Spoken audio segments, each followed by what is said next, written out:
یہ کہانی ہے دنیا کی مشہور ترین انویسٹیگیشن ایجنسی کو 6 سال تک سکون سے سانس نہ لینے دینے والی چوری کی۔ یہ معمولی چوری نہیں تھی بلکہ 29,000 کروڑ روپے یعنی 3.5 بلین ڈالر کی رقم کی تھی۔ اس چور کو صرف ایک فون کال نے کیسے مشکل میں ڈال دیا اور اتنی بڑی رقم کو چٹوس کے ایک چھوٹے سے پیکٹ میں کیسے چھپایا گیا، سب سے حیران کن بات یہ ہے کہ جب یہ رقم ملی تو اس رقم کے اصل مالکان نے اس کو لینے سے انکار کیوں کر دیا۔ جی، یہ ہے جیمی زونگ کی کہانی، جسے جیمز زونگ کے نام سے بھی جانا جاتا ہے۔ یہ تاریخ کی سب سے بڑی کرپٹو کرنسی کی چوری کے پیچھے کا کردار ہے۔ 13 ستمبر 2019 کو جیمی زونگ نامی نوجوان نے 911 پر ایمرجنسی کال کی، جس میں اس نے اپنے گھر سے چوری کی شکایت درج کرائی۔ جیمی نے بتایا کہ اس کے گھر سے 4 لاکھ ڈالر چرائے گئے ہیں۔ پولیس کے لیے یہ حیرانی کی بات تھی کیونکہ یہ کوئی چھوٹی رقم نہیں تھی اور جیمی کے گھر میں بہترین سیکیورٹی سسٹم نصب تھا اور چور کی CCTV فوٹیج بھی دستیاب تھی، جس میں چور کو ماسک لگائے گھر کے اندر گھستے ہوئے دیکھا جا سکتا تھا۔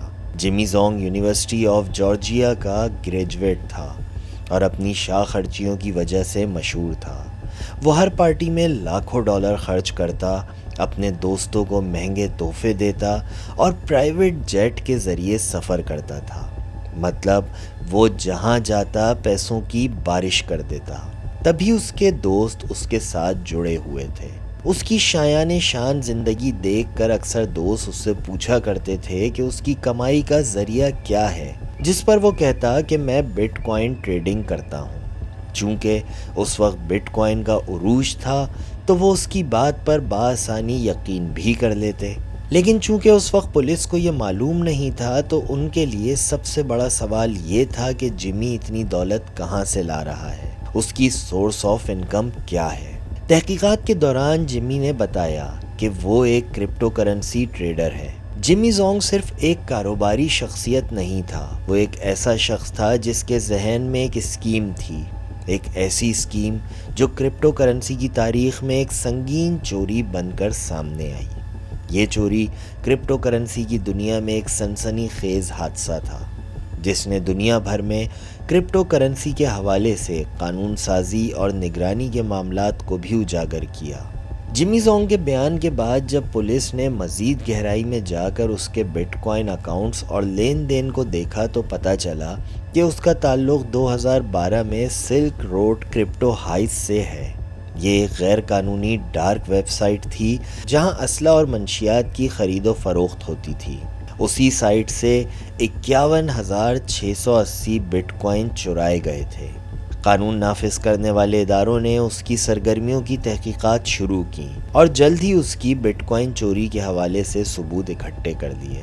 زونگ کو 2018 میں گرفتار کر لیا گیا اور اس پر فراڈ، منی لانڈرنگ اور بٹ کوائن چوری کے الزامات عائد کیے گئے۔ جیمی کی بے تحاشا خرچ کرنے والی عادتیں اور اس کے مشکوک مالی ذرائع پولیس کے شک کو پختہ کرتے گئے۔ تحقیقاتی ٹیم نے ایک منصوبہ بنایا جس کے تحت وہ تفتیشی افسران کے ساتھ سادہ لباس میں ایک کیمرہ چھپا کر جیمی کے گھر پہنچے اور وہاں اس سے گھر میں ہونے والی چوری کے بارے میں سوال جواب کرنے لگے تاکہ اسے شک نہ ہو۔ اس میٹنگ کے دوران ایک آفیسر نے موقع دیکھ کر جیمی کے لیپ ٹاپ میں سے کچھ ضروری معلومات نکال لی۔ بعد میں جب اس کو کھنگالا تو معلوم ہوا کہ جیمی سلک روڈ چوری میں ملوث تھا۔ اب کی بار پولیس جیمی کے گھر سرچ وارنٹ لے کر پہنچی۔ گھر کا ایک ایک کونا، اینٹ، پتھر، سب کچھ اچھے سے کھنگالنے کے بعد پولیس کی نظر سائٹ پر رکھے چٹوس کے ایک باکس پر پڑی۔ جب اس کو کھولا تو اس میں ایک تولیہ رکھا تھا جو کافی غیر معمولی تھا۔ افسر نے جب تولیہ ہٹایا تو اس کے نیچے ایک چپ ملی جسے انہوں نے ضبط کر لیا۔ بالآخر ایک چھوٹے سے چٹوس باکس میں چھپے ہارڈ ویئر والیٹ سے 51,000 بٹ کوائنز برآمد ہوئے، جن کی اس وقت مالیت 3.5 بلین ڈالر تھی۔ جمی زونگ کے خلاف عدالت میں مقدمہ چلایا گیا اور اس پر سنگین الزامات عائد کیے گئے۔ اس کے خلاف قانونی کارروائیاں تیز ہو گئیں اور اس کے خلاف مختلف ریاستوں میں بھی تحقیقات شروع کی گئیں۔ آخرکار زونگ کو عدالت کی جانب سے 2023 میں فراڈ کے جرم میں 1 سال اور 1 دن کی سزا سنائی گئی۔ اس کی گرفتاری اور سزا نے کرپٹو کرنسی کی دنیا میں ایک تہلکہ مچا دیا اور اس کے نتیجے میں کرپٹو کرنسی کے حوالے سے قوانین اور ضوابط پر دوبارہ غور و فکر کیا گیا۔ اس کہانی کا سب سے دلچسپ پہلو یہ ہے کہ FIA نے ایک نوٹیفیکیشن جاری کیا تھا جس میں کہا گیا تھا کہ اس وقت جس کے بٹ کوائن چوری ہوئے تھے وہ آ کر اسے لے جائیں، لیکن ان کے اعلان کے باوجود کوئی بھی فرد سامنے نہیں آیا کہ وہ بٹ کوائن کا اصل مالک ہے، کیونکہ یہ تسلیم کرنا جرم میں ملوث ہونے کے مترادف تھا۔ یہ کہانی ایک یاد دہانی ہے، چور کتنا ہی شاطر کیوں نہ ہو آخر میں پھنس ہی جاتا ہے اور ایک معمولی غلطی بڑی تباہی کا سبب بن جاتی ہے۔